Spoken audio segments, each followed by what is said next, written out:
What's up? Happy Monday. Today I wanted to talk about the importance of addressing lumbopelvic position when you're trying to do some eccentric hamstring strengthening. I was reading some articles today and saw some good posts put out there by people trying to address recurrent hamstring strains or rehab for hamstring injuries. Issue I see with a lot of PTs and performance professionals, they don't actually talk about the importance of the pelvic position, how that relates to the hamstring. A lot of athletes, general population clients, they really like to stabilize their core by what I call osseous approximation. So they really dump their pelvis forward as far as they can.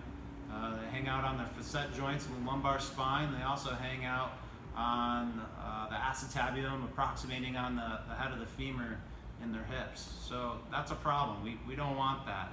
The other thing it does is it creates excessive length taken up at the hamstring, and you're going to continually experience those hamstring strains because you have an altered length tension relationship there. Okay, they're making their hamstrings as long as possible so they can produce a little bit more force. So what we want to do is get them back into a neutral spine when we're doing these training activities. Yes, they will be almost disadvantaged. Yes, they probably will not be as strong, but that's okay. Our goal is to improve their function, improve their performance with their sport activity. I don't really care how much weight they're pushing here in the weight room or how many reps of this they're able to do. I just care that they're able to do it correctly, and we'll build from there. So what we're going to show you is just a Nordic hamstring. I don't have enough money for a GHR yet. That's on the to-do list, but it's going to happen. So in this position, a lot of people are in an anterior tilt as she is right now. So what I like to do, I like to have my athletes give me a good exhale as much as they can get out of their lungs. Blow everything out to help engage those oblique muscles. Pull down on the ribs and pull posterior on the pelvis. Also have them do a nice little glute set there. So she's pretty neutral there. That's about as good as we're gonna get here. I want you to really reach forward with those hands, reach with those shoulders as much as you can. Push, push, push, push. There we go. Go ahead, fall forward into that Nordic for me. Good, and you can walk back or push back. Whatever is good for your athlete, doesn't matter to me. In between each rep, I like to have people reset here to make sure we're not just cranking through in a bad movement pattern.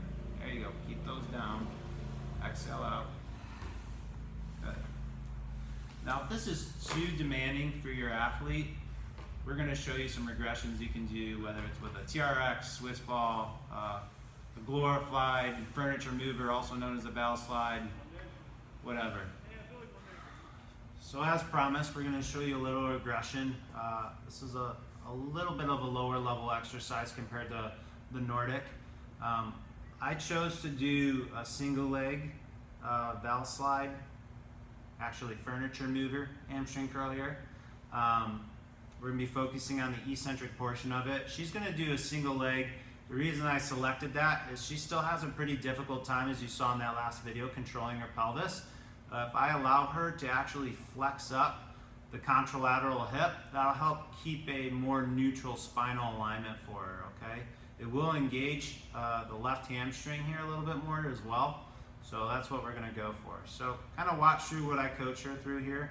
I like to use, you notice the band around her hands, that as a way to cue and activate her serratus and her obliques to help maintain that nice, rigid, neutral spinal alignment. So go ahead, reach up for the ceiling for me. And I want you to reach with your shoulders for the ceiling as much as you can. Good, breath in through your nose, exhale everything out you can get. Pull those ribs down and in. So there we go, we got a nice neutral core. Maintain that position. I want you to press up through your heel. There we go, and out nice and slow for a count of 5, 4, 3, 2, 1. Good, and rest, slide it back in. Keep reaching, exhale out, reset, good, bridge up. 5, 4, 3, 2, 1, good. So notice we reset in between every rep. Again, we're doing that because the emphasis here is on proper length tension relationships with a neutral spinal alignment. We're not really trying to crank through a ton of reps here. It's not boot camp. We're trying to retrain some core positions and neurological control of the hamstring. Okay, so be conscientious of those details as you're working with your athletes and your patients. Hope this helps. please reach out. Have a good one.